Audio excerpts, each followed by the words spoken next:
One Crazy Summer, Chapter 16. Big Red S. That night, Fern complained about her aching stomach. She meowed and howled and turned in her sleep. "Go sit on the toilet," I told her. She clung to my side, meowing and howling. Vanetta yelled, "Quit it, Fern. I can't sleep." I paid her no mind, and neither did Fern. If Fern couldn't sleep, then we all couldn't sleep. So too bad for Vanetta and too bad for me. I just let Fern carry on while I rubbed her stomach. It took a while, but she finally fell into sleep. Before we left for the center in the morning, I asked Cecil for food money for tonight's dinner. If I could hold on to $200 over 3,000 miles, I could hold on to a $10 bill for a few hours. Cecil didn't bother with any questions. She just gave me the $10 bill and a door key so she wouldn't have to get up and let us in. I think anyone standing at the front door made her jumpy. Even when we ate on the floor in the living room, I'd catch her eyes shift to the door when she heard a noise. Maybe she thought the Panthers were coming back to bother her for more ink and paper.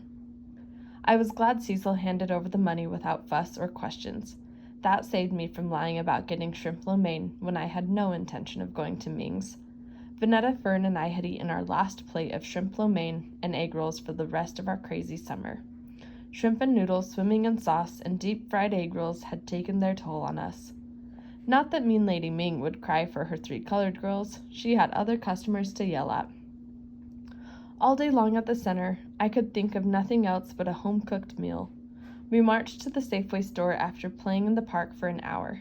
My shopping list was burned into my brain. I picked up 1 head of cabbage, 17 cents, 1 onion, 8 cents, 2 potatoes, 23 cents, 1 package of chicken thighs and 1 package of wings, $1.47. The price of the chicken would have been thievery of the highest kind, according to Big Ma, who raised chickens down in Alabama and had only to go pull one up by its neck, kill it, pluck it, clean it, and fry it.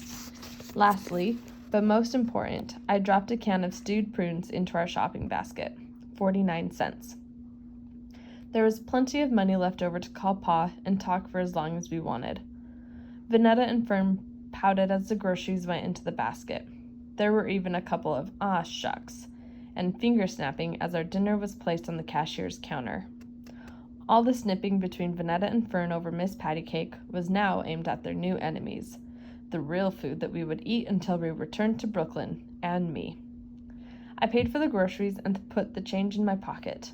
I'd give Cecil the dollar bills and keep the coins for our telephone call to Papa. "Why can't we have pizza?" Vanetta moaned. "Or shrimp lo mein?" "Because," I said, enjoying my role as their enemy and big sister, "that's not food for everyday eating." I held up the brown paper Safeway bag with its big red S printed smack in the center. "This is." Big Ma would have been proud of me, but also angry that I allowed it to come to this. I'm sure she expected this kind of living from Cecil. From me, she expected better. Phooey. Double phooey. They could phooey all night long for all I cared. Vanetta said, "I hope you know she won't let you cook that." "Not in her kitchen," Fern said. So I said, "Then she'll cook it in her kitchen." Papa's voice poured out of my mouth like warm, steady tap water. When I put the key in the door, I said, "Go wash your face and hands real good. Play go fish until I call you for supper." Cecil wasn't in the living room, which meant she was in her kitchen. I didn't want Vanetta and Fern to see how afraid I was of Cecil. I thought of how she planted her body between us and her kitchen door, daring us to take a step farther, that she'd rather let Fern dry up of thirst than give her a glass of water with ice. I thought about how crazy Cecil was and that I didn't know her or what she would do next. Now that I could smell the cabbage and onion from the brown paper bag, I lost that feeling of being calm and brave like Papa. I didn't dare walk in, so I called to her, "Cecil." It didn't occur to me to use her poet name, Nanzilla, to maybe soften her up, but that didn't feel right coming out of my mouth. I dreaded this moment, dreaded the thought of her swinging the kitchen door open and seeing me with a bag of uncooked food. There was no putting it off. I called to her again, this time louder. "Cecil." Her hand slapped against the counter or tabletop, good and hard. In a few stomps, the door swung open, and she was looking down at me. I took a step back and hugged the bag. "I have to cook supper." She stared down at me and didn't speak. I didn't know what to say or do, so I took the change out of my pocket, all of it, and held it out to her. She took it, dropped it into her pants pocket, maintained her long, hard stare. If that was supposed to make me feel afraid, stupid, and small, it worked. Then she spoke. "Why don't you go to Ming's or Shabazz?" We have a Shabazz in Brooklyn, the fish and bean pie place run by the Black Muslims. I found my voice and said, "We can't eat takeout every day. Vanetta and Fern can't stomach it." "You can't come into my kitchen making a mess. This is my workplace. I don't need you in here turning things upside down." I said, "I don't make messes," without a lick of sass. I spoke the plain truth. I'd never made a mess in my life, not even for the fun of it. Cecil went stomping and cursing back into the kitchen. "No one told y'all to come out here. No one wants y'all out here making a mess, stopping my work." I stood outside the kitchen with the Safeway bag held tight to my chest. I'm sure the Safeway S was in the same spot as Superman's big red S was sewn to his costume. I felt right about looking out for my sisters, but I didn't feel brave. All the same, I didn't want Vanetta and Fern to see me standing there like a scared dummy holding a bag of groceries. Cecil pushed the door open. "Get a speck of grease on my work. You hear?" I knew better than to wait for a nicer invitation and walked inside Cecil's kitchen. It was larger than our kitchen back home. Hers had both the cooking area and an eating area, which hadn't been set up for eating. There was a long table, only one chair, hers, and what I figured was her printing machine on top of the table. I didn't want to be caught gawking at her and her stuff.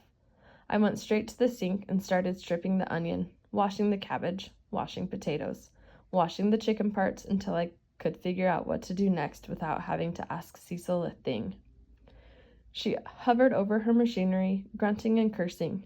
Then she got up, pulled open a drawer, and threw a potato peeler and a knife in the sink. The knife just missed my hand. She didn't look once, but said, "Don't go cutting off your fingers. There's no money to take you to the hospital." I felt her watching me at work. Thanks to Big Ma, I could skin a potato with a paring knife without wasting a scrap of white potato. I could cut up a whole fryer, too, even though this time I didn't have to. Cecil grunted. "What you gonna do to that chicken?" I said, "Bake it." "Frying's faster," she said. I pointed to her papers. "Grease." Papa's easy voice just slid right out of me, warm and steady. I could feel myself coming back. My voice, my steadiness. "What you gonna do with the potatoes?" "Boil them with the cabbage and onion." Humph. There was something about being here with her in the kitchen, and I knew what it was. I had a flash of us, quiet and in the kitchen, pencil tapping and her voice chanting. I blinked that flash away. I didn't have time to be pulled into a daydream. I kept doing what I was doing, and then I pressed my luck and asked her for some fatback. Another grunt. "No fatback, no salt pork, no pig of any kind in my kitchen." I shook my head. People in Oakland were touchy about pigs. They were touchy about the pig on their plates and the pigs, as Crazy Kelvin called them, in police cars. Back in Brooklyn, Big Ma wouldn't stand for cooking without pork on a Sunday. I couldn't even imagine Cecil and Big Ma sharing a kitchen or living in the same house. Since there was no pork, I used what Cecil had. Butter, salt and pepper, plus the onion. It didn't smell like Big Ma's kitchen in Brooklyn, but it was the aroma of real food cooking. Now that I had our dinner underway, I wanted to take in Cecil's plate of work, see what she was doing hovering over her machine quietly. Carefully from where I stood, stealing glances, it seemed like she was laying down puzzle pieces, picking up one piece of something and laying it carefully down on her equipment, picking up another piece and laying it down. Then she'd study the pieces, just the piece she had completed. She had pulled herself into her puzzle laying and had forgotten I was there. I could see why Vanetta and Fern were not allowed inside Cecil's kitchen. Cecil was fixed in prayer. I was allowed to be there, but I didn't dare clear my throat, let alone ask her to show me what she was doing. Vanetta and Fern didn't have the sense to be quiet. We spread the tablecloth on the floor and sat cross-legged as if we were eating Mean Lady Ming's takeout or fried fish from Shabazz. While Vanetta and Fern ate begrudgingly, Cecil cleaned her plate and left 3 blanched chicken bones. "This don't taste like Big Ma's," Vanetta said. "Surely don't," Fern followed. "We should have got pizza, or shrimp lo mein." Cecil reached out into Vanetta's plate and took the thigh that Vanetta had left. "To me," she said, "that's gratitude for you." I didn't care that they were ungrateful. I told my sisters, "Get used to eating like this." Vanetta said, "I'm going to tell Big Ma and Papa." To them I said, "Tell." When we were done, Cecil handed me every plate after she'd eaten whatever Fern and Vanetta had left. "You started this mess, Delphine. You clean every dish and spoon." We had eaten with forks, but I wasn't about to correct her. I just took the forks while Vanetta and Fern dispersed into our room. At least I could look Pa in the eye and say, "Yes, Pa, I did what you said. I looked out for my sisters." At least I got Cecil to let me into her kitchen. Then she added, "And don't expect no help from me." I said, "I don't mind." She gave another humph and a head shake. "We're trying to break yokes. You're trying to make one for yourself. If you knew what I knew, seen what I've seen, you wouldn't be so quick to pull the plow." I sort of knew what she meant, but someone had to look out for Vanetta and Fern while we were here. I stacked the plates in the sink and ran the hot water. "It wouldn't kill you to be selfish, Delphine," she said, and moved me out of the way to wash her hands. Then she went back to praying over her puzzle pieces.